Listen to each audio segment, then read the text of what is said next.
بسم اللہ الرحمن الرحیم۔ پیارے دوستو، اذان ایک اللہ کا کلام ہے، یعنی کہ اذان کو کسی نے لکھا یا کسی نے بیان نہیں کیا ہے، بلکہ اللہ کی طرف سے ہم انسانوں کے لیے بھیجا گیا ایک کلام ہے تاکہ اس کے ذریعے سے لوگوں کو نماز کے لیے مسجد میں اکٹھا کیا جا سکے۔ اسی وجہ سے ہر روز 5 وقت اذان دی جاتی ہے۔ آج پولیٹکس کی وجہ سے بھارت کا ماحول کچھ ایسا بن گیا ہے کہ جگہ جگہ پر لوگ اذان پر اعتراض کرتے ہوئے نظر آ رہے ہیں۔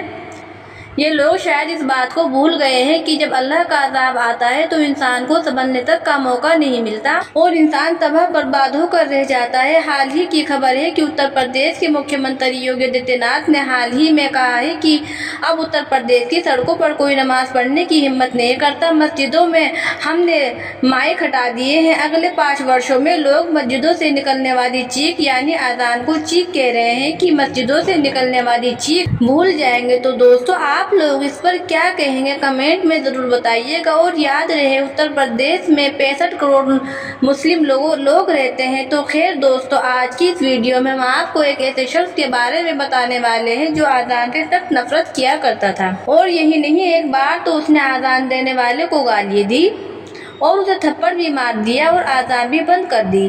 اس کے بعد میں اس شخص کے ساتھ میں جو کچھ ہوا اس کے بارے میں جان کر آپ لوگ بھی حیران اور پریشان ہو جاؤ گے۔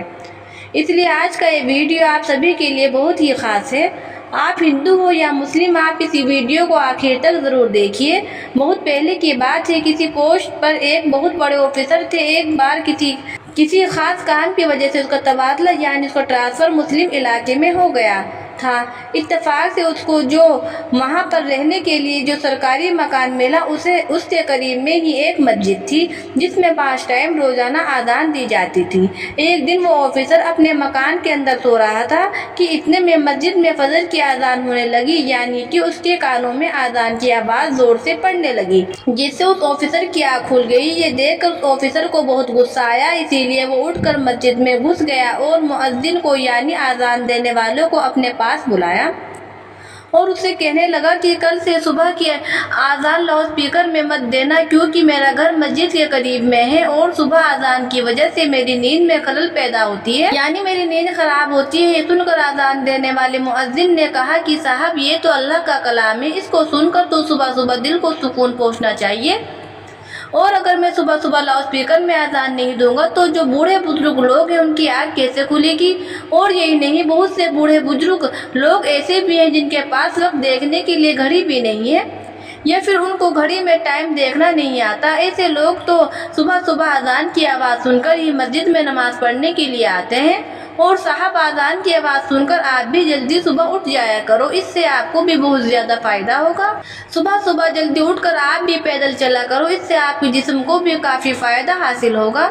اور تو اور ہمارے پاس اس چیز کی پرمیشن ہے تو ہم کسی قانون کا الگھن نہیں کرتے، لیکن آفیسر تو مسلمانوں کے بارے میں سوشل میڈیا پر طرح طرح کی من گھڑت کی نفرت کرتا تھا، اسی لیے وہ پھر اس آدمی کی ایسی باتیں سن کر غصے میں آ کر کہنے لگا کہ مجھے زیادہ سمجھانے کی ضرورت نہیں، اور یاد رکھنا خبردار، اگر تم نے کل لاؤڈ اسپیکر میں صبح فجر کی اذان دی تو تمہاری خیر نہیں ہوگی۔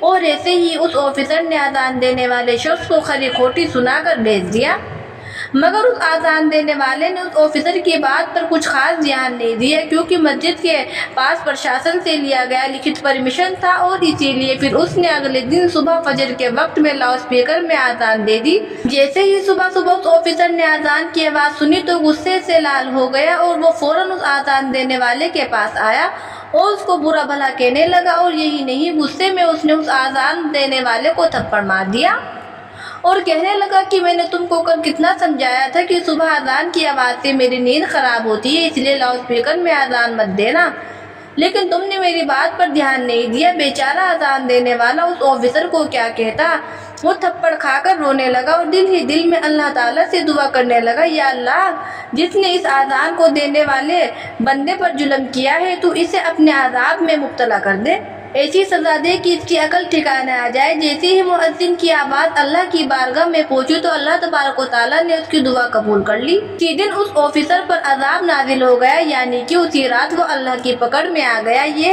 یہ ہوا کہ جس دن اس نے اذان دینے والے کو تھپڑ مارا اس رات وہ اپنے گھر میں سویا ضرور تھا، مگر صبح وہ اٹھ نہ سکا کیونکہ اسی رات اس کے جسم کے آدھے حصے پر لکوہ پڑ گیا، جس کی وجہ سے اس کے ہاتھ پیر ہلنے کے قابل بھی نہیں رہ سکے۔ اس کے بعد اس آفیسر کا کافی علاج کروایا گیا مگر اس کا وہ مرض ٹھیک نہ ہو سکا۔ یہ دیکھ کر دفتر والوں نے اسے نوکری سے بھی نکال دیا۔ اب اس کے گھر میں جو موٹی رقم آتی تھی وہ بھی آنا بند ہو گئی۔ اب گھر میں پڑا پڑا اپنی بیوی کو پریشان کرنے لگا اور لڑائی جھگڑا کرنے لگا۔ اس کی بیچاری بیوی اس کی خدمت کرتی تھی، اسے اپنے ہاتھوں سے کھانا کھلاتی تھی، اس کے کپڑے بدلتی تھی، یعنی کہ ہر طرح سے اس کی دیکھ بھال کرتی تھی، اور اس کے بدلے میں اس کی بیوی کو گالیاں ہی سننے کو ملتی تھی۔ اسی طرح سے کچھ دنوں کے بعد میں اس کی بیوی بھی اسی سے تنگ آ گئی، اور ایک دن اس کی بیوی نے اپنے بھائی کو فون کر دیا اور کہنے لگی کہ بھیا میں اس انسان سے تنگ آ چکی ہوں، پورے دن اس کی خدمت کرتی رہتی ہوں مگر اوپر سے یہ مجھے گالیاں دیتا ہے، مارتا پیٹتا ہے، اب میں یہاں پر اس کے ساتھ میں نہیں رہ سکتی، اسی لیے آپ مجھے یہاں سے لے جائیے۔ یہ سن کر اس کا بھائی اسے فوراً لینے آ گیا اور پھر اس آفیسر کی بیوی بھی اپنے مائکے چلی گئی۔ اسی دوران اس آفیسر کے دوسرے حصے پر بھی لکوہ پڑ گیا، اب اس کے جسم کا دوسرا حصہ بھی کام کرنا بند کر دیا، اب اس کی دونوں ٹانگیں سینے سے جا لگی تھی، اب آفیسر ایک زندہ لاش بن کر رہ گیا تھا، اب نہ ہی اس کے ہاتھ ہل رہے تھے اور نہ ہی اس کے پاؤں کام کر رہے تھے، اور گھر میں نہ ہی اس کی کوئی دیکھ بھال کرنے والا تھا۔ یہ دیکھ کر ایک دن اس آفیسر کا چھوٹا بھائی اس کے پاس آیا اور اسے اٹھا کر اپنے گھر لے گیا۔ اب یہ نہ تو خود اٹھ سکتا تھا اور نہ ہی خود کے ہاتھوں سے کھانا کھا سکتا تھا، اب کون ہر روز بچوں کی طرح اس کی نجاست دھوئے، اب کون اس کے کپڑے بدلوائے۔ ایسے ہی کرتے کرتے ایک دن اس کی بھائی کی بیوی بھی اس سے تنگ آ گئی اور کہنے لگی مجھ سے یہ تو روز روز کام نہیں ہوگا۔ ایسا ہی کرتے کرتے ایک دن اس آفیسر نے کسی بات پر اپنے اس بھائی کی بیوی سے بھی جھگڑا کر لیا، اس کو کوئی سخت بات کہہ دی کیونکہ وہ زبان کا اچھا نہیں تھا، اس لیے اس نے اپنے بھائی کی بیوی کو گالیاں سنا دی۔ اس کی گالیاں سن کر بھائی کی بیوی رونے لگی اور اپنے شوہر سے کہنے لگی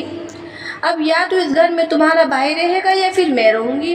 یہ سن کر بھائی نے سوچا کہ اس بیمار بھائی کے چکر میں میری زندگی برباد کیوں کر لوں، اسی لیے کیوں نہ اس بھائی کو یہاں سے ہٹا دیا جائے۔ اسی لیے پھر اس نے اپنے بیٹوں کے ساتھ مل کر غصے میں اپنے بھائی کی چارپائی اٹھائی اور اس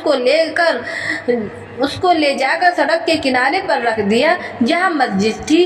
دوستو اس وقت سخت گرمی کا موسم تھا، اس لیے تھوڑی ہی دیر میں سورج کی گرمی سے تپنے لگا، اس کو پسینہ آنے لگا، تب اسے زوروں کی پیاس بھی لگی چکی تھی، صبح سے اس نے کچھ کھایا پیا بھی نہیں تھا۔ اب آفیسر اپنی چارپائی پر پڑے پڑے رو رہا تھا اور کرارے کر رہا تھا اور کہہ رہا تھا کہ کوئی تو میری مدد کرو، مجھے کوئی پانی پلا دو، کوئی مجھے کھانا کھلا دو۔ اتفاق سے اسی راستے میں اسی مؤذن کا گزر ہوا جسے اس آفیسر نے تھپڑ مارا تھا۔ اس نے دیکھا کہ سڑک کے کنارے پر ایک چارپائی پر ایک شخص لیٹا ہوا ہے، فریاد کر رہا ہے۔ دیکھ کر وہ مؤذن اس کے پاس گیا، جیسے ہی اس نے اس آفیسر کو دیکھا تو وہ پہچان گیا کہ یہ وہی آفیسر ہے جس نے مجھے تھپڑ مارا تھا۔ یہ دیکھ کر مؤذن کو حیرانی ہوئی اور پوچھنے لگا کہ یہ شخص تمہارے ساتھ یہ کیا ہو گیا، تم تو ایک بہت بڑے آفیسر ہوا کرتے تھے۔ وہ آفیسر بھی مؤذن کو پہچان چکا تھا اور اس نے پڑے پڑے ہی مؤذن کے آگے اپنے ہاتھ جوڑنے کی کوشش کی اور کہنے لگا کہ میری بربادی اسی دن شروع ہو گئی تھی جس دن میں نے آپ کو تھپڑ مارا تھا۔ پھر اس آفیسر نے اپنی پوری درد بھری کہانی اس مؤذن کو سنا ڈالی۔ اس نے بتا دیا کہ اسی رات میرے جسم پر لکوہ پڑ گیا تھا اور اس کے بعد سے میری حالت بگڑتے بگڑتے آج میری حالت ایسی ہو گئی ہے کہ آج میرے پاس میں کوئی کھڑا تک نہیں ہوتا، میرے سب اپنوں نے مجھے ٹھکرا دیا۔ اتنا کہتے کہتے وہ آفیسر پھوٹ پھوٹ کر رونے لگا۔ اس کی حالات دیکھ کر اس مؤذن کو اس پر ترس آ گیا، اس نے اس کو پانی پلایا اور اس کے لیے کھانا لے کر آیا، پھر اپنے ہاتھوں سے اس کو کھانا کھلایا، اور یہی نہیں پھر اسے اٹھا کر وہ اپنے گھر بھی لے گیا اور خوب اچھی طرح سے اس کی خدمت کرنے لگا۔ اس مؤذن نے اسے بتایا کہ تم نے اللہ کی شان میں گستاخی کی ہے، اس لیے تم سچے دل سے اللہ سے معافی مانگو۔ یہ سن کر وہ آفیسر سچے دل سے اللہ کی بارگاہ میں رو رو کر اللہ سے معافی مانگتا رہا اور ساتھ ہی وہ مؤذن اس کے حق میں دعا کرنے لگا۔ اللہ نے اس کی دعا کو قبول فرمایا، اس لیے تھوڑے ہی دنوں میں اس کی صحت اچھی ہونے لگی،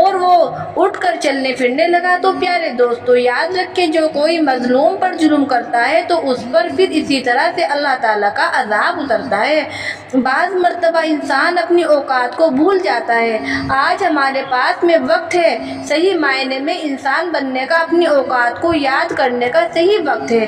پیارے دوستو حدیث پاک میں آتا ہے کہ حضور صلی اللہ تعالیٰ علیہ وسلم نے فرمایا، اے عورتوں جب تم بلال کو اذان و اقامت کہتے سنا کرو جس طرح سے وہ کہتا ہے تم بھی کہا کرو، اللہ تمہارے لیے ہر کلمے کے بدلے 1,00,000 نیکیاں لکھے گا۔ پیارے دوستو اگر ویڈیو اچھی لگی تو اسے لائک اور سبسکرائب کرنا نہ بھولیں۔ السلام علیکم، ملتے ہیں نیکسٹ ویڈیو کے ساتھ۔